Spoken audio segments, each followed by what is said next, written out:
अस्सलाम वालेकुम नाजरीन, आपका मेज़बान राय कमर ज़मान एक नए प्रोग्राम में आपके लिए हाजिर है। और आज हमारे प्रोग्राम का ये मकसद है कि आवाम की आवाज़ को आप तक पहुंचाना। और इस प्रोग्राम का हमने नाम रखा है अवामी मसाला।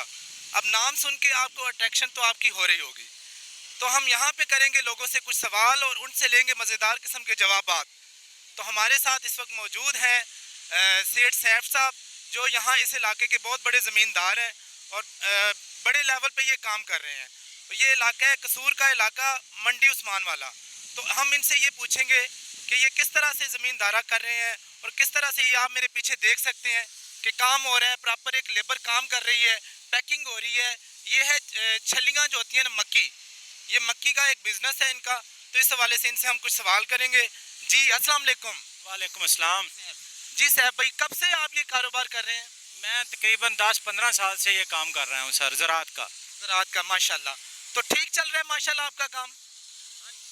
अभी तो ठीक काम क्या करना है सर, हुकूमत ने तो इसको सारे ज़राअत का बेड़ा गर्क कर दिया है। मैं ये समझता हूँ कि आने वाली हुकूमत जो अभी चल रही है, हमें काफ़ी नुकसान हुआ है। नहीं तो क्या मतलब पहली हुकूमत जो थी उसमें आपका कारोबार बेहतर चल रहा था? आप बताएंगे ये। पहले जो काम था हमारा वो बेहतर था। अभी आप ले लें डीजल पे ले लें, पहले डीजल हमें कम रेट पे मिलता था, अभी ज़्यादा रेट में मिल रहा है। कुछ समझ नहीं आती क्या काम करें। तो मक्की का ले लें तो मक्की का पहले रेट 1000 से 1200 रुपये था, अभी जो 800-850 में आ गई है। तो जो लेबर सिस्टम है वो डबल है। अभी मेडिसन जो है ज़राअत की वो भी हम डबल ले रहे हैं। मतलब आपके खर्चे बढ़ गए हैं और आपकी जो कास्ट है, जो आमदन है वो कम हो गई है। वो कम हो गई है, कास्ट वही है हमारी। और उसके रेट जो हैं वो बहुत कम हो गए हैं। नहीं तो आपको कोई बेनिफिट नहीं दे रही हुकूमत? ये जो नई हुकूमत आई है आपको कोई दुकानों से आगे मैंने सुना है कि कुछ कर्जे वगैरह दे रहे हैं, वो उस हवाले से आप क्या कहना चाहेंगे? आप सर कर्जे की बात कर रहे हैं तो हमें क्या है, ज़राअत में क्या इस्तेमाल होता है, खाद होती है, डीजल होता है। इस आप समझदार हैं इसमें क्या रेट आए हैं। तो ज़िम्मेदार तो ज़्यादा परेशान हो गया है। ऐसे हालात में ज़िम्मेदार अगर परेशान होगा तो मुल्क का क्या हाल होगा।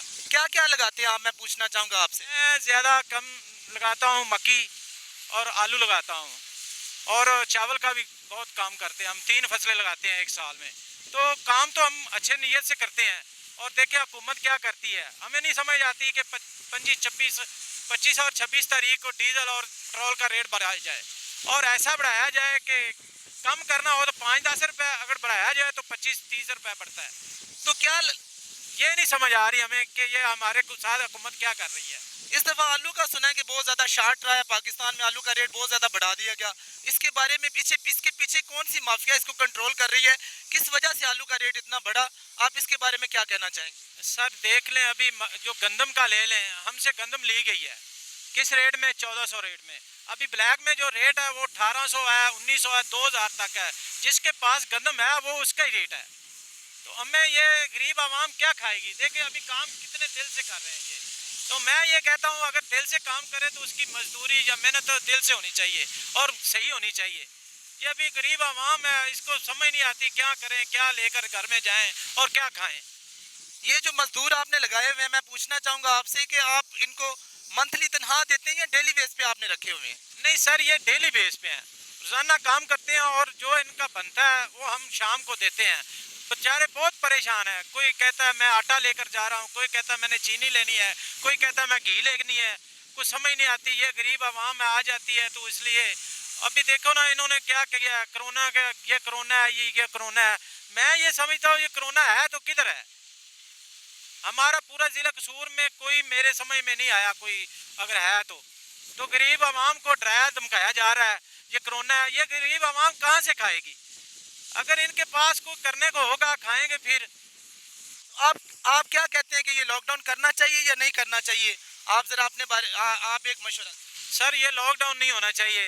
गरीब आवाम है, अगर घरों में बैठेगी तो फिर हुकूमत को चाहिए ना इनको रिलीफ दे, इन तक खाना पहुँचाए। अगर घर में बैठे रहेंगे खाएंगे कहाँ से? तो बीमारी के हवाले से आप क्या कहेंगे कि कोरोना ये जो बीमारी चल रही है इसमें हमें क्या एहतियात करनी चाहिए, क्या नहीं करना चाहिए? ये तो पहले नंबर पे तो बात देखे ना, हमें एहतियात पहले करनी चाहिए। क्यों? एहतियात होगी तो हमें सेफ्टी मिलेगी। एहतियात बहुत ज़रूरी है। میں بھی یہاں کہتا رہتا ہوں کہ احتیاط ضروری ہے. جو مسلمان ہے میں یہ میرا ایمان ہے اور میرا یقین ہے اس کو کرونا نہیں ہو سکتا. اچھا تو اب میں آپ کی باتوں سے یہ کہہ سکتا ہوں کہ آپ کو اب کاروبار میں لگاتار جو ہے وہ نقصان ہو رہا ہے. آپ کو کیا مطلب پہلے سے پریشانیاں بڑھی ہیں یا کم ہوئی ہیں آپ کی؟ نہیں سر کافی بڑی ہیں پریشانیاں. کیوں کم کیسے ہوئی ہیں؟ بھی ایک من کا ریٹ جو 400-500 کم ہو جائے تو ہمیں تو پروفٹ جو ہے وہ زیادہ سے زیادہ 50 روپے من ہونی ہے. تو دیکھیں نا ابھی 400-500 سمجھ نہیں آتی. گاڑیاں بھیجتے ہیں آگے سے ریٹ جو 150 کم ہوتا ہے. تو اس حوالے سے کافی لاس ہوا ہے اس دفعہ. کچھ سمجھ نہیں آئی کیا کرنا ہے. کیا اس دفعہ کہہ رہے تھے کہ زیادہ ریٹ ہوگا تو اس کے مد مقابل دیکھیں نا ابھی کم بہت ریٹ ہو گیا. 800 پہ آ گئی مکی. میں آپ سے یہ پوچھنا چاہوں گا کہ جیسے ٹماٹر جو ہے وہ 15 سے 20 روپے کلو بک رہا تھا, اب ایک دم سے جو ہے وہ 120 روپے چلا گیا ہے. عید آ رہی ہے, قربانی آ رہی ہے, تو اس حوالے سے آپ کیا بتائیں گے کہ ٹماٹر کا ایک دم اتنا ریٹ بڑھ جانا, یہ اس کے پیچھے ریزن کیا ہے, وجہ کیا ہے؟ سر دیکھیں نا ابھی پٹاٹو کو لے لو, بڑے بڑے لوگوں نے پیسہ کمایا, زمیندار کے پیسہ کچھ نہیں آیا سر. اگر ٹماٹو لیں تو اس میں زمیندار کو کیا فائدہ ہے؟ سارا تو وہ منڈیوں میں لے کر جاتے ہیں اور آڑتی حضرات جو ہیں وہ اپنی مرضی کا ریٹ ان کو دیتے ہیں. تو میں یہ کہتا ہوں آلو کا ریٹ دیکھ لے 2200-2500 پہ اینڈ ہوا ہے.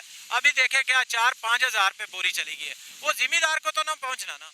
وہ جو سٹاک مارکیٹ والے ہیں, بڑا مافیا ہے, وہ ان کو فائدہ ہوا ہے. انہیں پتا تھا کہ ان سے خرید لو اور سٹور کر لو, بعد میں ریٹ بڑھے گا تو ان کا زمیندار کو تو نہیں نہ ملا ریٹ. بات تو یہ ہے یہ کم بند کر دیتے ہیں جو ہے بارڈر, تو جب کھلتے ہیں تو وہ زمیندار کے پاس چیز ہوتی ہی نہیں, وہ سٹاک مارکیٹ والوں کے پاس ہوتی ہے تو وہ اپنی مرضی کا ریٹ لیتے ہیں پھر. چلیں جی, بہت شکریہ. آپ نے دیکھا ناظرین کہ کس طرح سے یہ جو بلیک مافیا ہے یا کس طرح سے کاروباری معاملات میں جو ہے وہ لوگوں کو پریشانیاں آ رہی ہیں. اور میں اس وقت موجود ہوں قصور کے علاقے منڈی عثمان والا میں, اور یہ ہمارے بہت مطلب یہ بڑے زمیندار ہیں. آپ یہ دیکھیں کہ بڑے زمیندار کو اتنی پرابلم ہو رہی ہے, اتنی مشکلات کا سامنا ہے, تو جو چھوٹا زمیندار ہے اس کو کتنی زیادہ مشکلات کا سامنا ہوگا.